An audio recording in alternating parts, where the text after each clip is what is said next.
रहमान रहीम।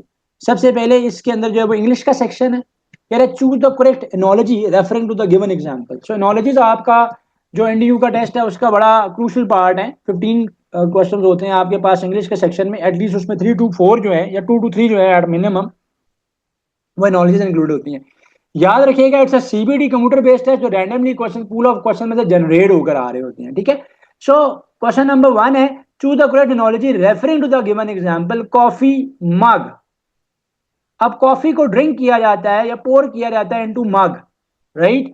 सो इसके हवाले से हमारे पास क्या करेक्ट एनोलॉजी बनती है। तो एनोलॉजीज के अंदर करना क्या होगा कि जो भी गिवन रिलेशनशिप आपके पास गिवन होता है, वर्ड का पेयर गिवन होता है, उसका रिलेशनशिप पहले आप डिफाइन करेंगे, समझेंगे, देखेंगे। उसके बाद आप देखेंगे कि इसमें से कौन सा जो है ना हमारे पास चॉइस जो है वो करेक्ट बनती है या 100% जो है वो ठीक बनती है। टी ब्रू, टी को तो ब्रू किया जाता है, ठीक है, टी को ब्रू किया जाता है। तो फिर आप क्या करते हैं कि उस टी को एंजॉय कर सकते हैं, जैसे कॉफी के बीज वगैरह को आप रोस्ट करते हैं, फिर ब्रू करते हैं एक्सेट्रा, फिर ताकि जो है ना वो जो है वो फिर आप जो है उसको एंजॉय कर सकते हैं, ड्रिंक कर सकते हैं। सो यहां पर जो रिलेशनशिप है वो ये है कि कॉफी जिस कंटेनर के अंदर कंटेन होती है, ठीक है, वो कंटेनर मग होता है या कप होता है। तो जूस जो है जिस कंटेनर के अंदर इनक्लोज होता है या पड़ा हुआ होता है that is known as glass. ठीक है। तो जूस जिस कंटेनर में कंटेन्ड है वो ग्लास है। तो क्योंकि कंटेनर का यहाँ पर रिलेशनशिप आ रहा है तो इसलिए ये करेक्ट चॉइस बनती है। She was so tired that she decided to take a nap, walk, phone call और कॉफी केक। नैप का मतलब क्या होता है, जो आप एक शॉर्ट सी स्लीप लेते हैं, ठीक है, एक शॉर्ट सी स्लीप लेते हैं, एक शॉर्ट सी आप रेस्ट लेते हैं वो दोपहर के टाइम में, या आप किसी काम से थक गए हैं तो एक शॉर्ट स्लीप जो कि आप लेते हो अपने आप अपनी एनर्जी को दोबारा वाइटलाइज करने के लिए, वो नैप कहलाती है। तो शी वॉज सो टायर्ड, यहाँ पे पता ये चल रहा है कि वो थकी हुई थी। This is why she decided to take a nap. So उस चीज को, टायर्डनेस को अपनी खत्म करने के लिए वो नैप लेगी ना, वॉक तो नहीं लेगी, या फोन कॉल तो नहीं लेगी, या कॉफी केक तो नहीं खाएगी। ठीक है, उसको भूख लगी होती तो उसने डेफिनेटली केक खाना था। Linda dash a vegetarian 3 years ago after watching a documentary on animal rights she and she dash meat since then. कह रहे हैं कि लिंडा, एक दो इसके अंदर डैशेज इंक्लूडेड है, ठीक है, दो ब्लैंक्स इसमें इंक्लूडेड है कि लिंडा लिंडा जो है वो एक वेजिटेरियन बनी है। कब बनी है? 3 साल पहले बनी है। और किस वजह से बनी है? Because she watch a documentary on animal rights. So she became a vegetarian. This is correct. Yes, Linda became a vegetarian 3 years ago after watching a documentary on animal rights, and she hasn't eaten meat since then. ठीक है, she has not, क्योंकि 3 साल पहले की बात हो रही है, 3 साल से उसने गोश्त को हाथ नहीं लगाया, वो वेजिटेरियन बन गई है। ठीक है। So she at a specific time mentioned है। ठीक है। सो 3 years ago की बात हो रही है कि 3 साल पहले जब उसने डॉक्यूमेंट्री देखी तो तब से ही वो वेजिटेरियन बन चुकी है, क्योंकि सिंस देन। तो दिस इज वाई यहाँ पे हैजंट आएगा, has not eaten meat since then. Jhanda had become vegetarian 3 years ago, no, क्योंकि उसमें फिर एक पास्ट परफेक्ट चल रहा है और दूसरे में डज आ रहा है। डज यूजली हम तब यूज करते हैं जब यूजली एक हैबिचुअल या डेली रूटीन में किसी काम की निगेशन हो रही होती है। यही इशू बाकी चॉइसेस के साथ भी है। तो वो भी जो है ना वो कंडीशनल और दूसरी फॉर्म है, इसलिए they are also unfit here. So the only correct choice is Linda became a vegetarian 3 years ago after watching a documentary on animal rights, and she hasn't eaten meat since then. Right? Choose the word that is most similar in meaning to prudent. Prudent का similar हमने find out करना है, synonym हमने बताना है। Prudent कहते हैं ऐसे शख्स को जो बड़ा कॉशियस होता है, जो बड़ा सोच समझ के अपने स्टेप्स लेता है, जिसको अपने फ्यूचर की बड़ी फिक्र होती है। सो रेकलेस तो नहीं आएगा, रेकलेस तो केयरलेस है। सो कॉशियस आदमी जो होता है वो बहुत ज्यादा क्या होता है, प्रूडेंट होता है, बड़ा केयरफुल होता है, बहुत सोच समझ के बड़े फूक फूके कदम जो है वो रख रहा होता है। Identify the correct sentence. The group of students are going on a trip. No, this is incorrect. Why? Because the subject here is group. So group of students, the group is a collective noun. So the group is a collective noun. So if it's a collective noun, so it will act as a singular unit. It will act as a singular unit, right? So it will act as a singular unit. सो आगे are नहीं आएगा, is आएगा। The group of students is going on a trip, so this is correct because the subject here is singular. So students साथ is आएगा, students group नहीं है, student subject नहीं है, द ग्रुप, जो वर्ड है group, this is the subject and that is singular, singular that is, यहाँ पर इज आएगा।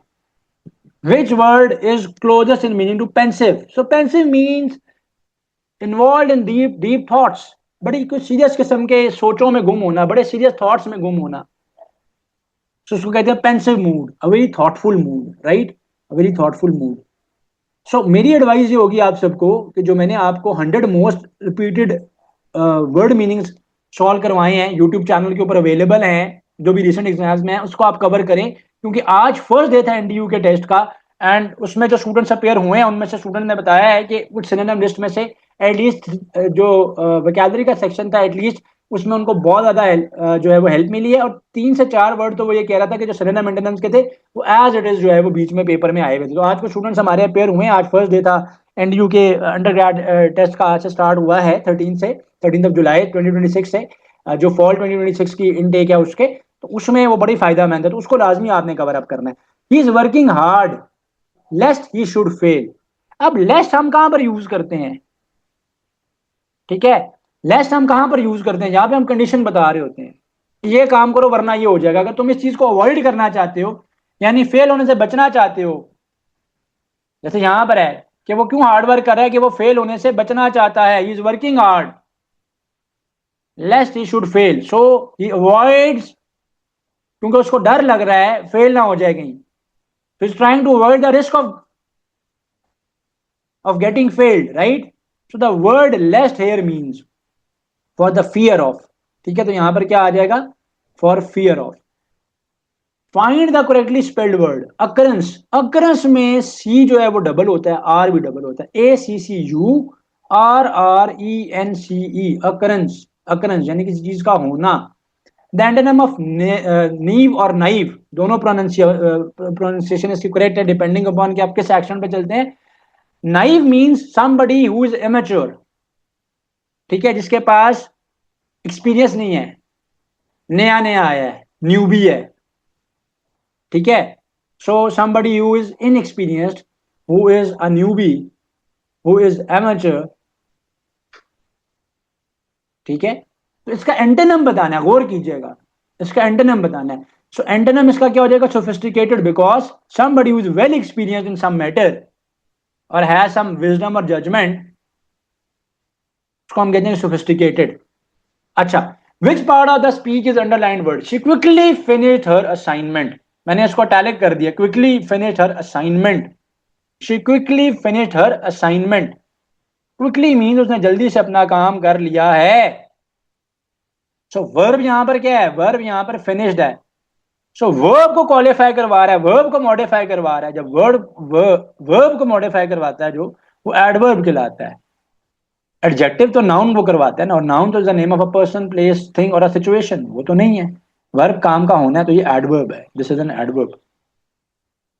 Select the option that best expresses the meaning of the idiom beat around the bush. Beating around the bush is an idiom which means that main point के अलावा सारी बात की discussion कर ली, यानी जो मेन पॉइंट था, जो फोकस पॉइंट था, जो मुद्दा वहां पर था, जिसको जिसको डिस्कशन करना था उसको अवॉइड करना, beat around the bush, avoid the main topic और the real issue, so avoiding the real issue, ठीक है जी। So avoiding the real issue. Identify the sentence with correct punctuation. So identifying the correct with the sentence with the correct punctuation. So what time does the train arrive? This is incorrect because it's a question, and a question ends with a question mark. So there is no question mark in here. This is incorrect. This is incorrect. What time does the train arrive? Question mark. So this is correct. Exclamation mark तो emotion बताता है ना, खुशी का, दुख का, और coma अगर आगे बात कंटिन्यू हो रही होती, तो ये भी दोनों इनकरेक्ट है। ये तो बहुत इजी था, ये मैंने क्योंकि बताया कि आज का जो मॉक एग्जाम है उनके कुछ सैम्पल पेपर से भी क्वेश्चन मैंने ऐड किए हुए, तो वो वहां से। एक बात याद रखिए कि एनडीयू का टेस्ट बहुत ज्यादा कोई डिफिकल्ट नहीं होता, लेकिन बहुत इजी भी नहीं होता। स्पेसिफिकली जीके आपको इसमें थोड़ा सा टफ टाइम देगा, दिस अ चांस कि जीके जो है ना वो आपको टफ टाइम देगा। तो जीके का जो one shot GK thon marathon lecture है उसको कवर करें ताकि मोस्टली चीजें हो जाएं। उसके अलावा मेरी एडवाइस ये होगी तो जो पाकिस्तान स्टडीज और इस्लामिक स्टडीज का मैंने one shot for the law admission test cover किया हुआ, उसको भी कर लें, क्योंकि इनके जीके में सम टाइम चीजें पाकिस्तान स्टडीज और इस्लामिक स्टडीज से रेलिवेंट भी आती हैं। सो बहरहाल moving on to the next question, the plural of criterion is, criterion का प्लूरल जो है वो क्या है? Criteria, criteria. So criterion is singular and its plural is criteria. कहते हैं ना कि भाई इस जॉब के क्या क्राइटेरिया है, यूनिवर्सिटी में अप्लाई करने के क्या क्राइटेरिया है, यानी क्या एलिजिबिलिटी के लिए क्या पॉइंट्स हैं जिनको देखना है हमने। Question 14, choose the appropriate conjunction. I wanted to go for a walk that it started to rain. I wanted to go for a walk, वो जाना तो चाह रहा था लेकिन बारिश स्टार्ट हो गई है। तो रीजन है ना कॉन्ट्राडिक्टिंग, कंफ्लिक्टिंग या कॉन्ट्रास्टिंग इवेंट हो गया तो बट आएगा। बिकॉज तो अगर उसका सपोर्टिव रीजन होता तो यहां पर बट आएगा। तो कंजंक्शन का भी वन शॉट लाजमी आपने रिवाइज करना है ताकि शॉर्ट टाइम में मैक्सिमम चीजें आप अपनी कर सकें। What is the narrated form of he said I will call you tomorrow? तो नरेशन करनी है। He said, he said, so he said, said के बाद आगे क्या आएगा? दैट। अपने बारे में कौन बता रहा है? बताने वाला ही है, so I will be converted into he said that he. अब पीछे सेड है, so will change into would. he said that he would, क्योंकि पीछे पास चल रहा है, he would call, call me, मुझे कॉल करेगा ना, मुझे कॉल करेगा। so I was telling, so he would call me, and in rendition में tomorrow के लिए होता है the next day, he would call me the next day।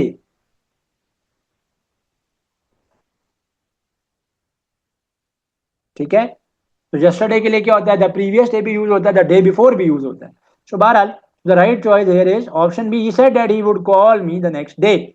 Now moving on to the logical reasoning section of this exam. Logical reasoning में इनके पास IQ based question होते हैं, series के क्वेश्चन होते हैं, समटाइम्स को एक आधा मैथमेटिकल क्वेश्चन भी होता है, क्योंकि इनका जो लॉजिकल रीजनिंग का पोर्शन है वो अरिथमेटिक एंड लॉजिकल रीजनिंग का पोर्शन जो है वो कहलाता है। Look at this series 822 828 8, what number should fill the blank? So 8 repeat हो रहा है हर सेकंड डिजिट के बाद। असल में जो सीरीज चल रही है वो इस पे चलिए 22 से जंप हुआ है 28, सो 28 से 22 से 28 पे जाने के लिए +6 ऐड हुआ है, सो आगे अगेन +6 ऐड होगा, तो 28 में जब 6 ऐड हो जाएगा तो क्या हो जाएगा? 34 हो जाएगा।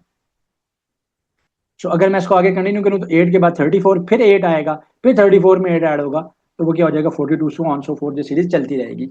6x + 9y is equal to 8, then the value of 2x + 3y will be equal to, so तो गिवन जो हमारे पास इक्वेशन है, सो 9x + 6x + 9y is equals to 8 है। We have to convert it to 2x + 3y. So if I look closely into the given equation, so and I take 3 common, so if I take 3 common, so this will be 2x + 3y is equals to क्या आ जाएगा? 8. So 2x + 3y is equals to 8/3. So this will become simply 8/3. तो देखने में ऐसे लग रहा था examiner ने कोई बड़ा टफ क्वेश्चन दिया हुआ है, तो कोई साइमल्टेनियस इक्वेशंस का पेयर है, लेकिन साइमल्टेनियस का इक्वेशंस तभी सॉल्व होती जब पेयर की फॉर्म में होती है। अगर दो वेरिएबल्स होंगे, दो इक्वेशंस होंगे, तभी उनका यूनिक सॉल्यूशन होता है। मैथमेटिक्स का रूल है। Usman is 12 years old. For 3 years he has been asking his friends for a pet dog, his parents for a pet dog. ठीक है, so Usman is 12 years old. For 3 years he has been asking his parents for a dog. His parents have told him that they believe a dog would not be happy in an apartment, but they gave him permission to have a bird. Usman has not yet decided what kind of bird he would like to have. So we are given with a scenario. So it's a logical statement question. So in logical statement questions, logical statement के questions में क्या होता है? Logical statement के जो questions होते हैं students, उसके अंदर कोई ना कोई सिनेरियो, कोई स्टेटमेंट्स ऊपर गिवन होती हैं, एंड उनसे फिर आपने एक स्टेटमेंट जो है वो इन्फर करनी होती है, निकालनी होती है, डिड्यूस करनी होती है। सो हमें ये बात पता चल रही है कि Usman is 12 years old and 3 सालों से वो अपने पेरेंट्स से रिक्वेस्ट कर रहा है कि ही वांट्स अ डॉग। एक बात ये पता चल रही है कि उसके पेरेंट्स उसको ये बताया है कि क्योंकि हम लोग एक अपार्टमेंट में रहते हैं, तो the dog will not be happy living in an apartment, but yes उन्होंने उसको ये परमिशन दे दी है कि he can have a pet bird. और एक और बात ये पता चल रही है कि उस्मान ने अभी तक ये नहीं डिसाइड किया कि वो क्या बर्ड जो है वो एज अ पेट कीप करेगा, right? Usman has not yet decided what kind of a bird he would like to have. So this is something जो कि बड़ी क्लियर हमें इक्वेशन इस सिचुएशन से जो है पता चल रही है, पता चल रही है। ये बात तो हमें बड़ी क्लियर पता चल रही है कि अभी तक उसको ये नहीं पता, लेकिन हम इसमें से डिड्यूस क्या कर सकते हैं जो इनडायरेक्टली पता चली है। Usman has not yet decided what kind of bird he would like to have, so this is somehow correct. Usman parents like birds better than they like dogs. ऐसा हमारे पास कोई भी 100% क्लियर नहीं है, ऐसा हमारे पास कोई भी 100% क्लियर नहीं है। हाँ, पेरेंट्स ने ये लाजमी उसको कहा है कि तुम्हें अपार्टमेंट में रहने से डॉग जो है ना वो यहाँ पर इतना इजीली नहीं रह पाएगा, बेहतर है कि तुम बर्ड रख लो। Usman does not like birds, ऐसी भी कोई इंफॉर्मेशन हमारे पास नहीं है, ऐसी भी कोई इंफॉर्मेशन हमारे पास नहीं है, क्योंकि आगे बताया जा रहा है ना, ये तो बात ऑलरेडी मेंशन है, क्वेश्चन में ही मेंशन है, इसलिए तो ये डिडक्शन नहीं है, तो क्लियरली मेंशन है। तो उस्मान ने अभी तक ये नहीं डिसाइड किया कि वो कौन सा बर्ड रखेगा, तो उसका मतलब है Usman is interested in keeping birds. तो जो बात इनडायरेक्टली पता चल रही है वो ये है कि Usman and his parents live in an apartment. तो ये बेसिकली इनके मैंने सैम्पल पेपर से ये वाला क्वेश्चन ऐड किया था, और इसको इन्होंने प्रीवियस जो हमारे सैट में लॉजिकल रीजनिंग आते होते थे एक जमाने में, वहां से लिया हुआ। एरन वहां पे उस बच्चे का नाम था। I remember this question, I have solved it many times for my some other classes as well. तो थोड़ा सा ये चीज अपने सैम्पल पेपर में शायद ये मिस कर गए हैं। बहरहाल मैंने तो मॉक में उसको वहां से कॉपी किया, तो उसमें ये था कि आप इन्फ्रेंस क्या कर सकते हैं, डिडक्शन क्या कर सकते हैं। तो बहरहाल नेक्स्ट जो मॉक्स होंगे उसमें इंशाल्लाह I will be asking this question, मैं क्लियरली स्टेटमेंट जो ऐड कर दूंगा। बहुत इजी क्वेश्चन है, कह रहा है car travels to 40 kilometre in 4 hours, what is its average speed in kilometre per hour. एक गाड़ी 240 किलोमीटर का डिस्टेंस कवर करती है, 4 घंटों में उसकी स्पीड क्या होगी। तो speed is given by distance by time, तो स्पीड इज 240 किलोमीटर का डिस्टेंस है, टाइम 4 आवर्स है, speed will be 60 kilometre per our. It's very easy question. If a number is increased by 20% and then decreased by 20%, the net effect is. अच्छा, I have seen this particular question in many exams. So it is from the individual past exams as well. Previous session के students ने भी बताया हुआ है, ये बेरिया में भी ये क्वेश्चन मैंने सिमिलर देखा हुआ है। एयर का जो क्वांटिटेटिव का पोर्शन होता है या एनटीएस का जो क्वांटिटेटिव मैथ्स का पोर्शन होता है, वहां पे भी मैंने इसको देखा हुआ है। सम टाइम ये 10% के लिए आता है, सम टाइम ये 20% के लिए आता है। तो इस क्वेश्चन में ना कभी भी नो चेंज नहीं मार्क करना आपने, क्योंकि परसेंटेज चेंज आ रहा है। तो देखते हैं इसको, तो इसका आंसर क्या आएगा मैं आपको वो भी बता देता हूँ। एंड सेकेंडली देखते हैं कि इसको सॉल्व कैसे करना है। सो लेट सपोज कि मेरे पास एक नंबर था 100। तो जब सपोजिशन लेनी पड़ जाए ना परसेंटेजेस में, तो यूजली 100 या 10 ले लिया करें। उसका रीजन क्या होता है, टाइम बच जाता है, क्योंकि 100 का 10% 10, 100 का 20% 20। So if number is increase by 20% and then decrease by 20%, the net effect is. So अगर एक नंबर होता है 100, उसमें मैं पहले 20% का इंक्रीज करूंगा, तो 100 का तो 20% 20 है, नंबर क्या बन जाएगा 120%। जब 20% बढ़ा तो नंबर की वैल्यू क्या होगी, क्योंकि 100 का 20% तो है ही 20, ऐड किया तो वैल्यू क्या आ जाएगी, वैल्यू मेरे पास परसेंटेज भी नहीं बल्कि वैल्यू मेरे पास 120 आ जाएगी। अब जो 20% डिक्रीज करेगा वो 100 के मुताबिक नहीं होगा, वो अब इस न्यू वैल्यू के मुताबिक होगा, और वो न्यू वैल्यू 120 है। सो 120 का 20% निकालते हैं, क्या आता है। किसी भी नंबर की स्पेसिफिक परसेंटेज निकालनी हो तो नंबर को उस परसेंटेज से मल्टीप्लाई कर देते हैं, 100 से डिवाइड कर देते हैं। ये शॉर्टकट टेक्निक याद रखनी है। नंबर उठाया 20% निकाला ना 120 का, 20 से मल्टीप्लाई करो, 100 से डिवाइड करो, 0 0 के साथ कैंसिल, 0 0 के साथ कैंसिल, 2 इंटू 12 24 आ जाएगा। तो 24 बन जाता है। 120 का 20% क्या बन गया 24। सो इसमें से माइनस करेंगे, पीछे क्या आ जाएगा 96% आ जाएगा। तो 4% डिक्रीज हो गया है, असल में वैल्यू 96 पे आ गई है, जो शुरू का 100 था उससे वो डिक्रीज होकर 96 पे आ गई है। तो 4% का इंक्रीज नहीं बल्कि 4% का डिक्रीज है, ठीक है, ये 4% का डिक्रीज है। ठीक, इधर करना है, उधर नहीं करना। तो 4% का क्या हो गया, डिक्रीज हो गया। तो इस तरह से आप इंट्यूटिवली भी इसको सॉल्व कर सकते हैं, राइट, गॉट इट। तो सिमिलरली अगर कहता है 10% इंक्रीज है, तो पहले 10% इंक्रीज को 110 होता, फिर 110 का अगर 10% का डिक्रीज होता तो वो तो क्या होता, 110 का 10% तो 11 होता, तो फिर 99 आना था आंसर, तो वहां पे 1% का डिक्रीज होता। ठीक है, तो ये देख के करना है, नो चेंज को नहीं करना, और चॉइस भी देख के मार्क करनी है। मैं समझा रहा था, आंसर मैंने बताया और मैं गलती से ए ऑप्शन क्लिक कर गया, तो आपने करेक्ट ऑप्शन को मार्क करना है, ये मिस्टेक आपने नहीं करनी। सॉल्व फॉर एक्स, तो मैथ बहुत ही सिंपल चीजें होती हैं। 2x minus 6 is equal to 10, -6 right side पे चला जाएगा, 2x इज इक्वल टू 16। सो 2 के साथ कैंसिल हो जाएगा, तो x की वैल्यू क्या आ जाएगी 8 आ जाएगी, x की वैल्यू 8 आ जाएगी। In a class of 50 students, 30 like maths, 25 like science and 10 like both, how many students like neither of the subjects.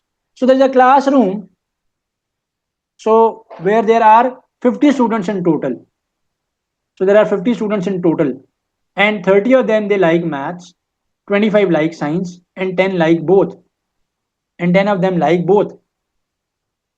So how many students like neither of the subjects? So total यहाँ पर कितने हैं?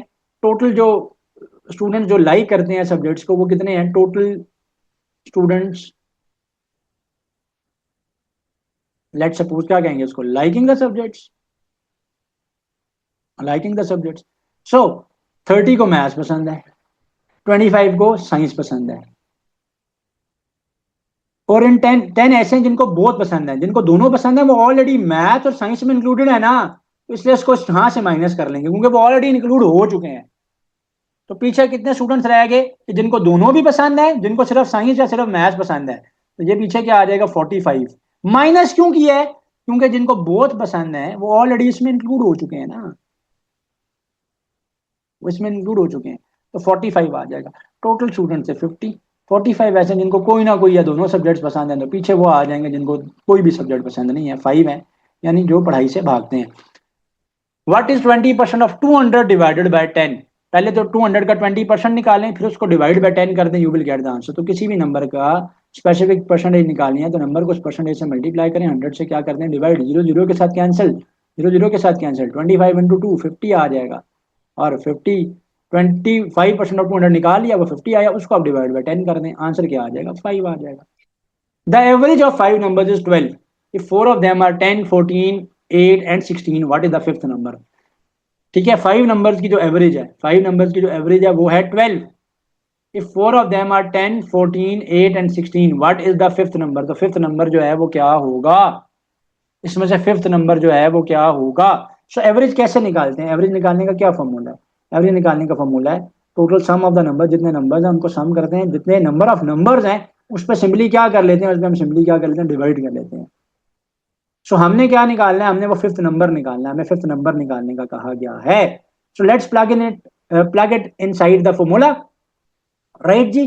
सो average जो है वो 12 given है यहाँ पर. सो एवरेज की जगह पे आ जाएगा 12. सम निकाल लेते हैं नंबर्स का. फर्स्ट नंबर 10 है, सेकंड नंबर 14 है, थर्ड नंबर 8 है, फोर्थ नंबर 16 है, फिफ्थ नंबर x है. डिवाइड कर लेते हैं 5 पे क्योंकि 5 नंबर्स की एवरेज निकाल रहे हैं ना.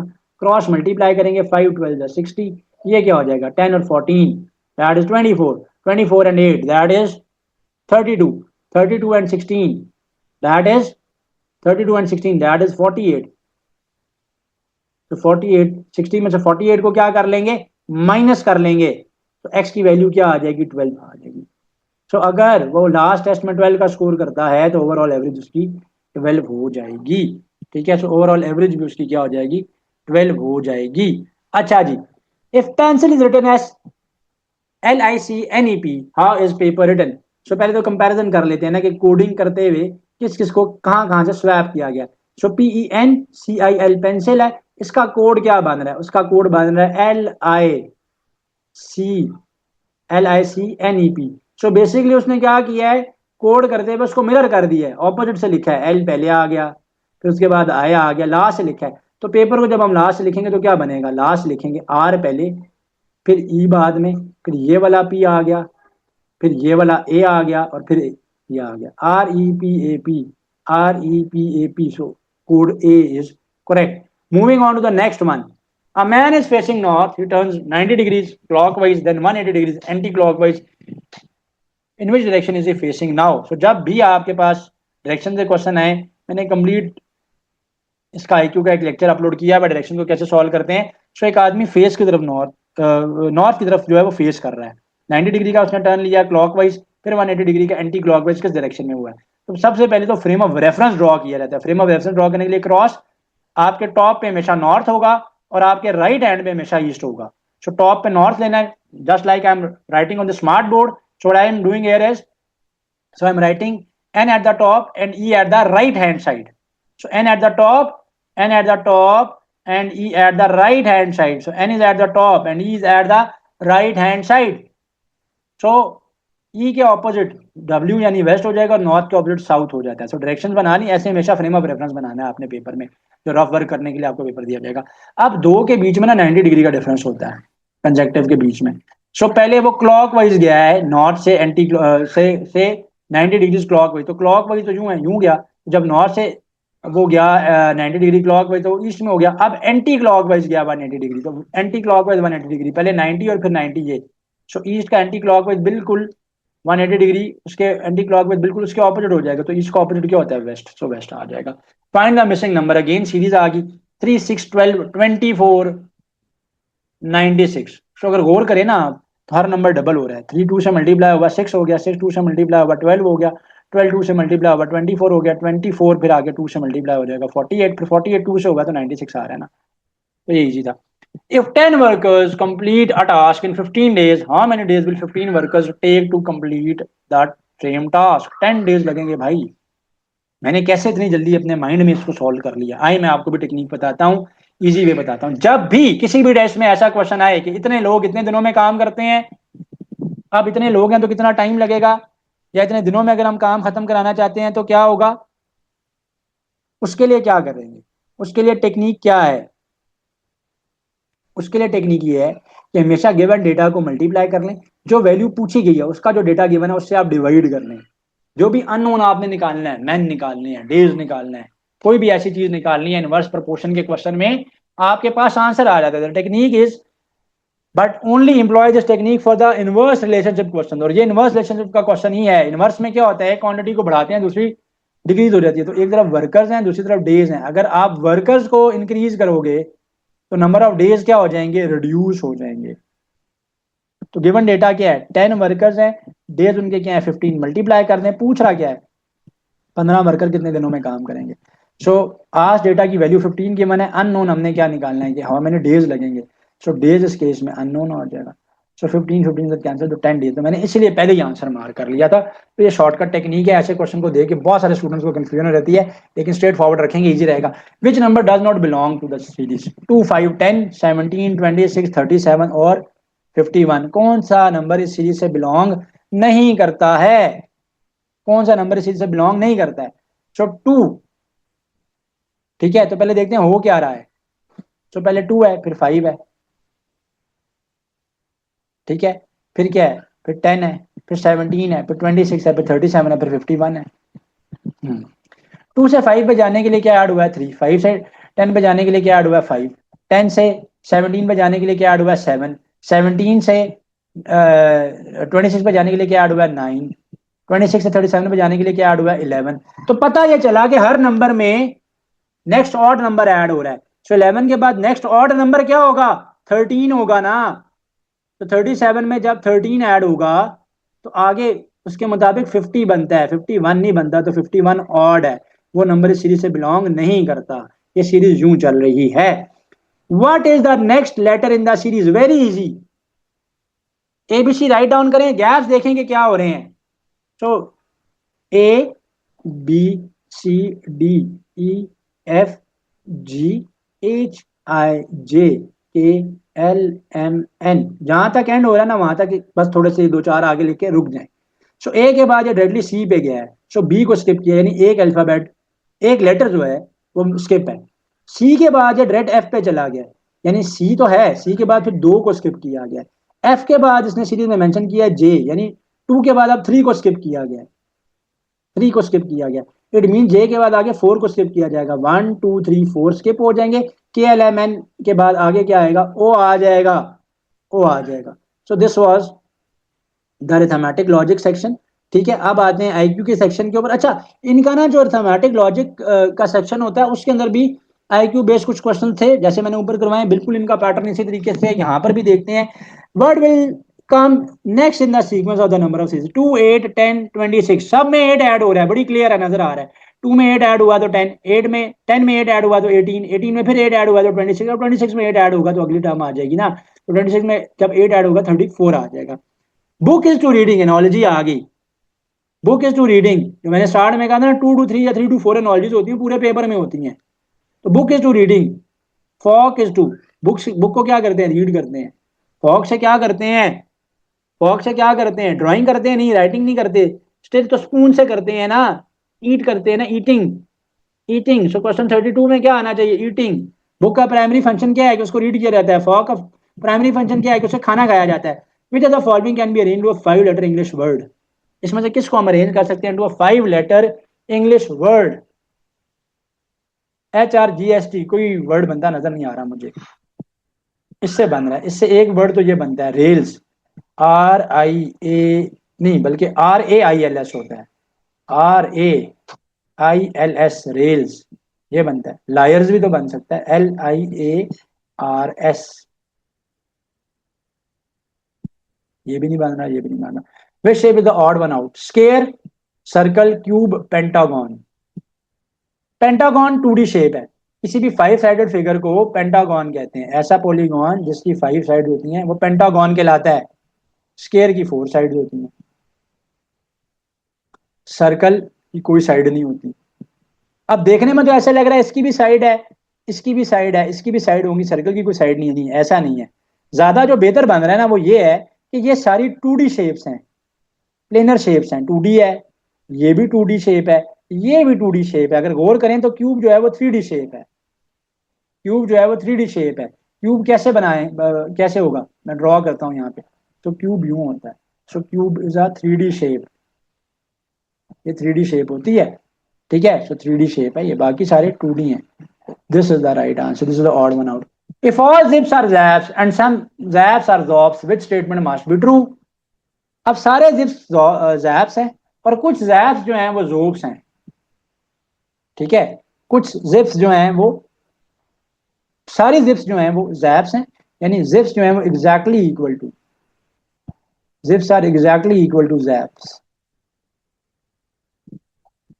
तो zaps जो हैं, some zaps are zops, some zaps are zops, तो some zaps जो हैं वो zops हैं, some are zops। when some are zops, when some are zops, some are zops, so it mean that सारे zaps सारे zips जो हैं वो zaps हैं और कुछ zaps zops हैं। तो वो जो कुछ zops zaps हैं, वो कुछ zops जो हैं वो zips भी तो होंगे। तो some zips are zops या some zops are zips, तो दोनों बातें सेम है। So it is possible that some zips are zops। तो ऑप्शन डी ज्यादा बेहतर चलता है क्योंकि इसमें ये दोनों इंक्लूड हो जाती हैं, ठीक है जी। अच्छा, find the missing figure in the series. Okay, so let's see what's going on. पहले यही सिंबल है मेरे पास, पहले यही सिंबल है मेरे पास, फिर सिंबल में से डैश इरेडिकेट हो गया है और वो परपेंडिकुलर हो गया है। उसके बाद यही वाले को नेक्स्ट पे ऑपोजिट कर दिया है, यानी पहले इसकी ओपनिंग यूं थी, अब इसकी ओपनिंग यूं हो गई है। तो पहले ये ऊपर की तरफ है तो नेक्स्ट में नीचे की तरफ हो जाएगा ना, नेक्स्ट में नीचे की तरफ हो जाएगा। Option A is the correct choice. If day is coded as 4125 then May is coded as, अगर डे का कोड जो है 4125 है तो मे का कोड क्या होगा। पहले देखते हैं कोडिंग चल किस पे रही है। अगर 3 अल्फाबेट्स या लेटर्स 4 नंबर्ड कोड में गए हैं, इसका मतलब है, एक हिंट याद रखिएगा, हिंट यूजली याद रखिएगा, ये होगा कि इस बात का मतलब ये है कि यहाँ पर न्यूमेरिक कोडिंग है, नंबर वाइज कोडिंग है। सो डे का कोड यहाँ पर क्या है, 4125। सो डी का कोड 4 है, ए का 1 है, हाँ जी ऐसा ही है। A is the first alphabet, A का कोड 1, डी का code, D is the fourth alphabet 4th, Y का code, Y is the 25th alphabet. Total alphabets 26 होते हैं, जी जो होता है वो 26 नंबर होता है। तो मे का कोड क्या होगा, मे का कोड क्या होगा। सो आधा तो सवाल में गिवन है ना, वाई का कोड तो गिवन है 25, ए तो फर्स्ट है वो 1 होता है। काउंट कर लें अपनी फिंगर्स पे कि मे जो है वो एम जो है वो कितने नंबर लेटर या अल्फाबेट है। So ABCDEFGHIJKLM, so I have counted on my fingers. So M जो है वो 13th है। सो एम का कोड आ गया 13, ए का कोड आ गया 1, वाई का कोड आ गया 25, 13125, right. A clock shows 3:15. What is the angle between the hour and the minute hands? एक क्लॉक जो है वो 3:15 रिप्रेजेंट कर रही है, 3:15 रिप्रेजेंट कर रही है। सो क्या क्लॉक, क्या उनके बीच का एंगल होगा, सो क्या एंगल होगा। सो लेट्स ड्रॉ क्लॉक, ठीक है, 0 डिग्रीज एंगल आ जाएगा ना। 12, 1, 2, 3 यहाँ पे दरमियान में होता है। सो अब जब 3 बजेंगे तो ओवर क्लॉक 3 पे है, और 15 मिनट्स के लिए मिनट क्लॉक भी 15 पे है, तो कोई उनके बीच में एंगल नहीं है। Choose the word that complete the analogy. Glove is to hand, shoe is to. Gloves को किस पे पहना जाता है? हैंड पे। पहले तो गिवन का रिलेशनशिप निकाला करें हमेशा। रिलेशनशिप भाई, रिलेशनशिप, ज्यादा जल्दी भी नहीं करनी, relationship. So glove is to hand, shoe is to. Shoes को किस पे पहना जाता है? देखो ऑर्गन की बात हो रही है, तो शू जिस ऑर्गन पे पहना जाता है वो आपका फुट है। सॉक, सॉक्स पहनी जाती हैं शूज पहनने से पहले, लेकिन फुट है। Complete the analogy. Ocean to drop. Ocean बहुत बड़ा है, ड्रॉप उसमें तो निकालने कोई फर्क नहीं पड़ता। तो ड्रॉप्स ऑफ वाटर मिलते जाएंगे, तो कहते हैं ना कतरा कतरा दरिया बनता है, उर्दू में एक मुहावरा है। तो फॉरेस्ट इज टू, फॉरेस्ट किसका कॉम्बिनेशन है? ट्रीज का कॉम्बिनेशन है, ट्रीज का कॉम्बिनेशन है। If red is coded as 1854 then blue is coded as, यहां पे भी न्यूमेरिक कोडिंग है, नंबरिंग वाइज कोडिंग है। वाई रेड का कोड, अगेन मैंने ट्रिक क्या बताई है? ट्रिक क्या होगी कि आप देखें ना, 3 लेटर्स का या 3 अल्फाबेट्स का कोड जो है वो ज्यादा में है, 1854 है, 1854 है। ये क्या है? ये 1854 है।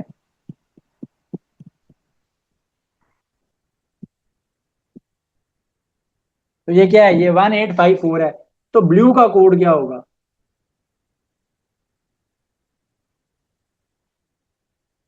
ई का तो, ई फिफ्थ नंबर होता है, फिफ्थ नंबर अल्फाबेट होता है, तो ई का तो हो जाएगा 5, बी सेकंड है तो उसका हो जाएगा 2। एल और यू की काउंटिंग कर लेते हैं, ठीक है। तो I am counting on my fingers, आप बना के भी काउंट कर सकते हो। A B C D E F G H I J K L. तो एल इज नंबर कौन सा बनता है? 12 बनता है, तो ये हो जाएगा 212। अब ये भी आंसर हो सकता है, ये भी हो सकता है, 212। और यू को देखते हैं कितना बनता है, यू 20, यू का देखते हैं कि कोड क्या बनता है, यू का कोड क्या बनता है। So L M N O P Q R S T U. So 15 और 6 उसका कोड 21 बनता है, वो 21th अल्फाबेट है। सो काउंटिंग की है, 212 215, 212 215, 212 21 212 215। एक मिस्टेक हुई है मेरे से, 212 212 ये करेक्ट है, फिर 215 ये है। एक मिस्टेक हुई है कि एक 5 मैंने पेपर बनाते हुए एक्स्ट्रा टाइप कर दिया। सो 212 215, क्यों? क्योंकि बी जो है वो सेकंड है, एल जो है वो 12th है, यू जो है वो 21st है, ये है। ठीक है, तो ये बस घबराइएगा नहीं कि 5 मैंने पेपर बनाते हुए एक्स्ट्रा टाइप कर दिया। क्वेश्चन 42 है जी, what is the missing number in the pattern? Missing number in the pattern क्या है? 4 9 16 25 36 49। आगे क्या होगा? अच्छा, अगर आप गौर करें ना तो सारे स्केयर्स पड़े हुए हैं। 2 का स्केयर 4 होता है, पहले तो ये पढ़ा हुआ है। 2 का स्केयर पढ़ा हुआ है, तो 2 का स्केयर क्या होता है? 4, पहले तो ये पढ़ा हुआ है। फिर 3 का स्केयर क्या होता है? 9, वो पढ़ा हुआ है। फिर 4 का स्केयर क्या होता है? 16, वो पढ़ा हुआ है। फिर 5 का स्केयर क्या होता है? 25, वो पढ़ा हुआ है। फिर 36 का स्केयर क्या होता है? 6, 6 का स्केयर पढ़ा हुआ है। 49 का स्केयर 7 का स्केयर है, 8 का स्केयर है, ये 9 का स्केयर। आगे 10 का स्केयर आ जाएगा, 10 का स्केयर 100 बनता है। ठीक है। Point to a photograph, a man said she is the daughter of the only son of my grandmother. How is the man related to girl in the photo? एक photograph की तरफ एक बंदा point करते हुए कह रहा है कि ये डॉटर है किसकी? Of the only son of my grandmother, of the only son of my grandmother. How is the man related to the girl in the photo? How is the man related to the girl in the photo? ठीक है जी। तो एक photograph की तरफ एक बंदा point कर रहा है और वो कह रहा है कि ये डॉटर है, किसकी डॉटर है? Of the only son of my grand mother. इस तरह के क्वेश्चन का सोल्यूशन क्या है? इसको ड्रॉ कर लें, इसको ड्रॉ करें और उसके बाद फिर आप रिवर्स में चलें। सो एक फोटोग्राफ की तरफ एक बंदा पॉइंट कर रहा है, और क्योंकि शी का वर्ड यूज हो रहा है तो शी का मतलब है कि फोटोग्राफ में कोई फीमेल है, तो कोई फीमेल है उस फोटोग्राफ में, कोई गर्ल है या कोई वुमेन है। उस गर्ल या वुमेन के बारे में वो क्या कह रहा है कि ये डॉटर है। डॉटर किसकी है? Of the only son, of the only son. किसके ओनली सन की ये डॉटर है? My grandmother, my grandmother. So मेरी ग्रैंड मदर की। तो एक आदमी जो इशारा कर रहा है ना, वो एक फोटोग्राफ की तरफ, तो फोटोग्राफ में कोई फीमेल है, वो कह रहा है कि मेरी दादी अम्मा, तो यहाँ से रिलेशनशिप स्टार्ट होगा अब रिवर्स में, माई ग्रैंड मदर। तो इसकी ग्रैंड मदर का एक ही बेटा है, ये लड़की जो है, ये जो फीमेल है इसमें, वो इस ओनली सन की डॉटर है, तो रिवर्स में चलेंगे।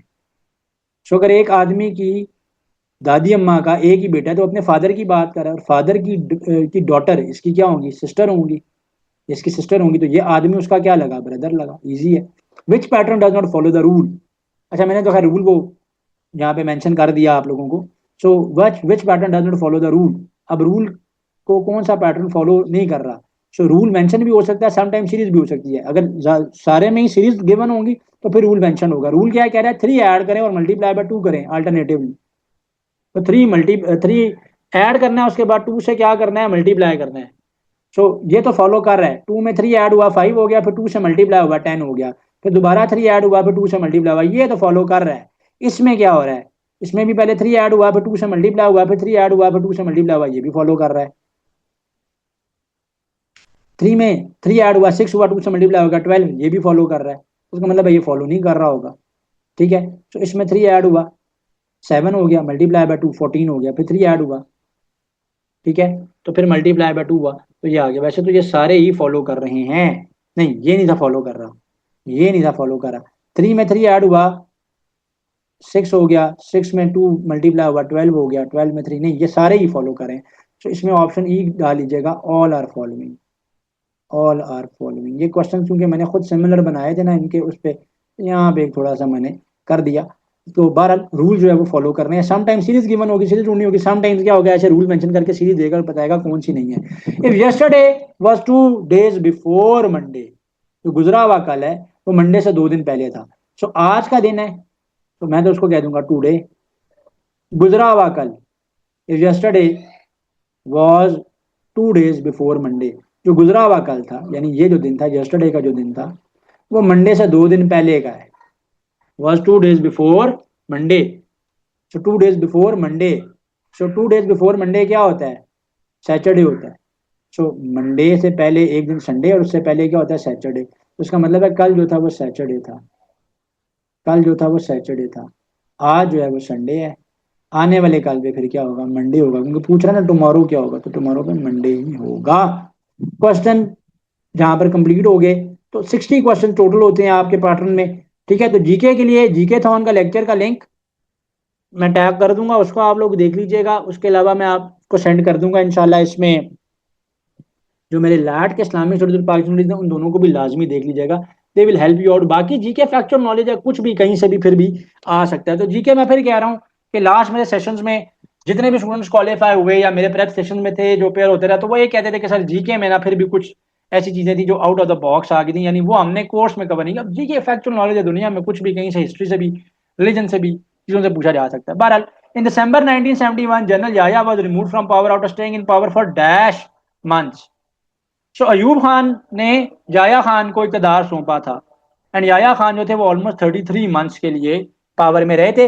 विच one of the following projects can be a game changer for Pakistan economy. Pakistan economy के लिए कौन सा सा प्रोजेक्ट जो है वो गेम चेंजर है, CPEC, China Pakistan economic corridor. Karl Marx believed social structure evolve out of supply and demand. नहीं, उसने कहा था कंपटीशन की वजह से होते हैं। ठीक है, यानी स्ट्रगल जो है वो इकोनॉमिक कंपटीशन होता है, इकोनॉमिक कंपटीशन होता है। Question 49. A dash is an extremely oppressive government that seeks to control all the aspects of citizens' life. ठीक है, वो कौन सी गवर्नमेंट है जो कि अपने सिटीजन की लाइफ को टोटल कंट्रोल कर रही होती है, उसको डिक्टेटरशिप कहते हैं। ठीक है, totalitarian dictatorship regime is something जिसमें वो सिटीजन की पब्लिक प्राइवेट लाइफ सबको कंट्रोल कर रहे होते हैं। सो टोटलिटेरियन डिक्टेटरशिप ये कहलाता है। Question 50, who is the current chief justice of Pakistan. Very easy, justice Raja Afridi, honourable justice Raja Afridi, the current chief justice of Pakistan. The capital of Azerbaijan so have visited the city. तो Azerbaijan का जो capital है वो Baku है। ठीक है, the highest civilian award of Pakistan, civilian award पूछ रहा है, नॉट द मिलिट्री अवार्ड। तो जल्दी में निशाने हैदर नहीं कर देना, ये मिलिट्री अवार्ड है। They are asking about the civilian award, तो highest civilian award of Pakistan पूछा जा रहा है। तो निशाने इम्तियाज जो है ना, is the highest civilian award of Pakistan. The green line train service operates between, Islamabad से कराची चलती है, ये कराची टू इस्लामाबाद ये चलती है ग्रीन लाइन जो ट्रेन सर्विस है। The largest desert in the world, largest desert जो है ना, ओवरऑल डेजर्ट को बड़ा होने की बात है तो अंटार्कटिक पोलर डेजर्ट है। लार्जेस्ट हॉट डेजर्ट पूछता तो वो सहारा डेजर्ट है। दुनिया का हॉटेस्ट डेजर्ट जो है वो दश्ते लूट डेजर्ट है, अगर ये पूछा जाता तो। सो क्वेश्चन 55 है, who wrote the book the wealth of the nations? The book wealth of the nation was written by Adam Smith, ठीक है। सो ये उसका इकोनॉमिक वर्क था, बड़ी पुरानी ये बुक है। सो एडम स्मिथ ने ये book the wealth of the nation लिखी है। Which country won the ICC men's world cup 2023? So I am least interested in cricket. बहरहाल ऑस्ट्रेलिया ने ये जीता था 2023 का आईसीसी मेंस वर्ल्ड कप, और सबसे ज्यादा जो इंटरनेशनल क्रिकेट काउंसिल के टाइटल्स हैं वो ऑस्ट्रेलिया के पास ही हैं। और आजकल उनके फुटबॉल का टाइम चल रहा है तो फुटबॉल के सबसे ज्यादा टाइटल जो है वो ब्राजील के पास हैं, और लास्ट जो है, ठीक है, वो किसके पास था? वो अर्जेंटीना के पास था। और लास्ट जो वर्ल्ड कप था वो हुआ था कतर में, और अभी जो वर्ल्ड कप हो रहा है that is being jointly hosted by America, Canada and Mexico. The currency of Turkey is लेरा, लेरा करेंसी है टर्की की। तो मैं इसलिए आपको कह रहा हूँ कि जो 3 लेक्चर्स है ना मेरे, एक जीके थॉन का लेक्चर है उसको कवर करें, उसके अलावा पाकिस्तान स्टडीज का 1 शॉट और इस्लामिक स्टडीज का 1 शॉट, उनको कवर करें आप, बड़ा आपके लिए बेनिफिशियल होगा इंशाल्लाह। मोस्ट ऑफ द कंटेंट आपका जीके का कवर हो जाएगा। The Indus water treaty was brokered by the Indus water treaty, Pakistan और इंडिया के बीच में पाकिस्तान के मुनसिफाना तकसीम, पानी की मुनसिफाना तकसीम जो थी पाकिस्तान और इंडिया के बीच में, उसके लिए वर्ल्ड बैंक ने करवाई थी इन द ईयर 1960 करवाई थी, ठीक है जी। तो क्योंकि हमारे दरिया जो है वो इंडिया से बह के पाकिस्तान में दाखिल होते हैं, तो वाटर की जो डिस्ट्रीब्यूशन है उसको सक्सेसफुली मीडिएट किया था वर्ल्ड बैंक ने, जो कि इंडस वाटर ट्रीटी जो है वो कहलाती है। The father of Pakistan nuclear programme, Pakistan के न्यूक्लियर प्रोग्राम को डिजाइन करने वाले कौन है? डॉक्टर अब्दुल कदीर खान साहब हैं, ठीक है। और पाकिस्तान ने 28 मई 1998 को न्यूक्लियर टेस्ट किए थे चागी में, ये भी क्वेश्चन इंपॉर्टेंट है। The first prime minister of Pakistan was, Pakistan के पहले प्राइम मिनिस्टर लियाकत अली खान थे। कायद-ए-आज़म जो थे पाकिस्तान के पहले गवर्नर जनरल थे, जैसे अब टाइटल जो होता है वो प्रेसिडेंट का होता है, तब गवर्नर जनरल का होता था। This was all from my side in today's mock. इंशाल्लाह कोशिश करेंगे कि नेक्स्ट एक और मॉक भी क्विकली जो है वो हम लोग करें। इसी के मुताबिक आपने प्रिपेयर करना है। 15 क्वेश्चन इन ईच सेक्शन होते हैं आपके पास, ठीक है। इंपॉर्टेंट लेक्चर्स भी जो है वो मैं आपके साथ शेयर कर रहा हूँ, उनको भी आप लोग देख लीजिएगा इंशाल्लाह। So till next class, Allah Hafiz. Like, comment, and subscribe.